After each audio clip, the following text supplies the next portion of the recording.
Let's turn to Congressman Ron Paul. Many political observers say he's on track to win in Iowa, but today he's back home in Texas. Congressman Paul, welcome and Happy New Year. Thank you. Nice to be with you. So your rivals have really started to unload on you on the home stretch, given your prominent perch in the polls. Newt Gingrich says your views are, quote, totally out of the mainstream of every decent American. Jon Huntsman has a web ad calling you unelectable, citing a decade worth of newsletters published under your name containing bigoted statements against minorities. And even the Des Moines Register poll that shows you essentially tied for first with Mitt Romney says that you are leading the pack in terms of who is least electable in a general election. This is a real area of vulnerability for you. How do you convince Republican voters that you are, in fact, electable against President Obama?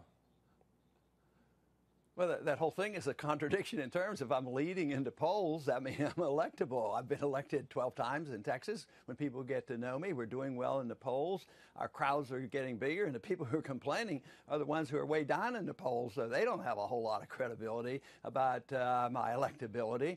But indeed, nobody can prove anything until we have a real election. And we're going to have a real caucus vote, straw vote on Tuesday night. That's going to tell us a whole lot. And as a matter of fact, our campaign feels pretty good about how things are going.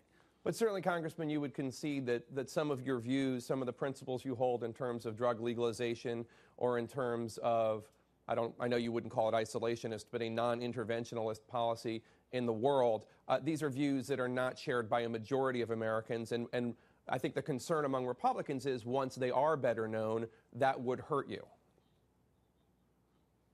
Well, see, I think that's where the contradiction is. Quite frankly, I don't believe that statistic because I think the majority are with me.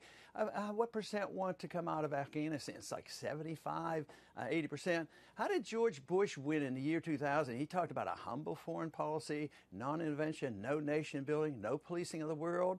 I mean, and Obama was seen as the peace candidate just 3 years ago.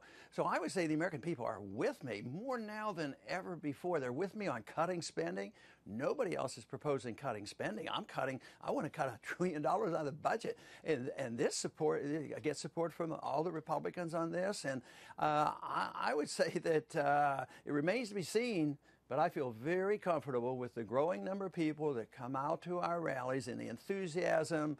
I tell you what, I think it's a mistake if people want to write me off and say that I am not with the people. Matter of fact, it's so appealing that we get a lot of independents and a lot of Democrats coming to our rally, and that's what you need in order to win elections. So I'm pretty optimistic about what's going on. And of course, I've always been optimistic about the message of liberty and the Constitution, limited government. And I think it's catching on. I think the people have come around to believing that the government fails in their efforts to do good. They want to be a good policeman of the world. They want to provide goods and houses for everybody. And look at what happened to the housing bubble. And look at the prolongation of these wars overseas. So people are looking now more carefully at a constitutional approach to government. All right, Congressman, we have a lot of issues to discuss and only a few more minutes left.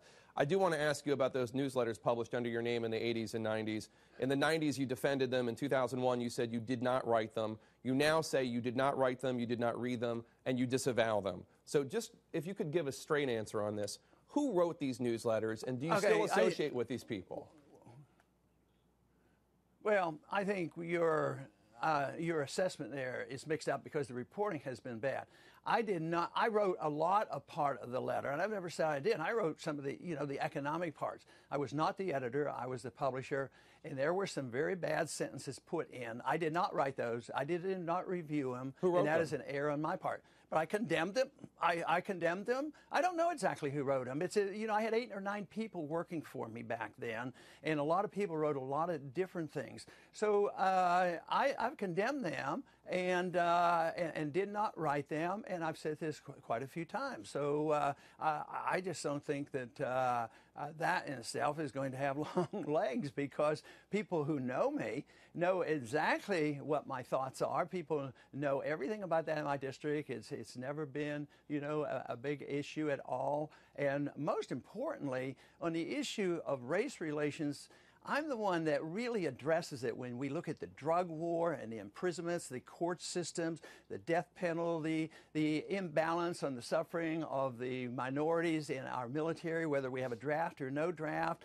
So I think the court system is very, very biased, whether it's the issuance of the death penalty. If you look at it, it is unbiased. I'm the only one that's talking about that. So I'm the true civil libertarian when it comes to this. And I think that people ought to look at my positions there rather than dwelling on 8 sentences that I didn't write and didn't authorize and have been, apologetic about because it shouldn't have been there and it was terrible stuff. Well, I think it's more than 8 sentences, but moving on, one of your former close aides recently said that you, quote, engaged in conspiracy theories, including perhaps the 9/11 attacks were coordinated with the CIA and that the Bush administration might have known about the attacks ahead of time. So have you ever expressed in front of anyone? No, wait. Don't go any further than that. That's complete nonsense. It's nonsense. Just stop that. That's complete not nonsense.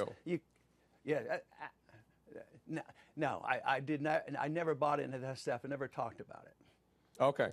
About the conspiracy of Bush knowing about this? No, come on.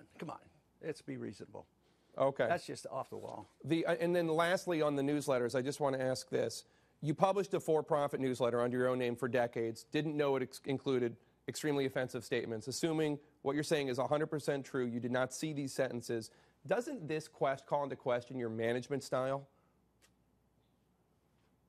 Well, yeah, I think so, but I don't think anybody in the world has been perfect on management, everybody that's ever worked for them.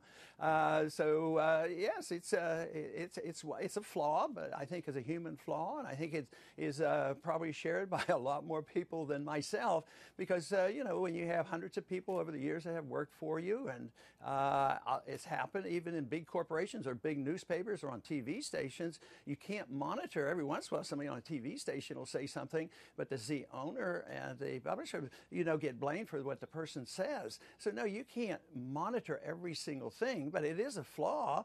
And of course, I admit that I'm an imperfect person and didn't monitor that as well.